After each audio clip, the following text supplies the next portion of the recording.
असंच कामं वगैरे आवरून बाहेर बसलो, दुपारची वेळ होती आणि त्यानंतर सीताफळाच्या झाडाकडे लक्ष गेलं आमचं. आणि तर सासूबाई बोलल्या तर भरपूर सीताफळ आलेले तर तोडून आणूया. त्यामुळेच मोठी सासूबाई आणि मी आम्ही तिघीजणी गेलेलो सीताफळ तोडायला गेलं आणि भलतंच झालं. म्हणजे वर चढलेल्या होत्या सासूबाई सीताफळ तोडायला आणि त्या जोरात खाली पडल्या. त्यानंतर त्यांच्या पायाला जखम झाली, काय घुसलं ते माहित नाही, पण मग रक्त पण भरपूर येत होतं. संध्याकाळी आजी मला बोलली की चला आपण मंदिरात जाऊया म्हणून. मग आम्ही दोघी चाललो मंदिरामध्ये, कारण मितांशला घेतलं नाही, मितांश झोपलेला होता त्यामुळेच निघालो. म्हटलं लवकर जाऊन लवकर निघून येऊया. आणि जाता जाता ही विहीर लागली, त्याला सुगरणीचं घरटं होतं.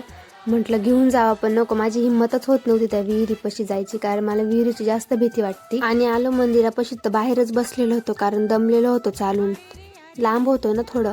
आणि बाहेर वातावरण पण छान झालेलं होतं आणि स्वच्छता पण भरपूर होती, कारण स्वच्छता चालूच होती.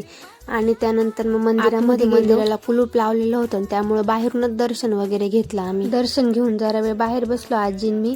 आणि त्यानंतर मी आजीला बोलले, मितांशला घेऊन यायला लागत होतं, कारण मग खेळला असता मस्त, पण मग काय तो झोपलेला होता त्यामुळे मी नाही आणलं त्याला.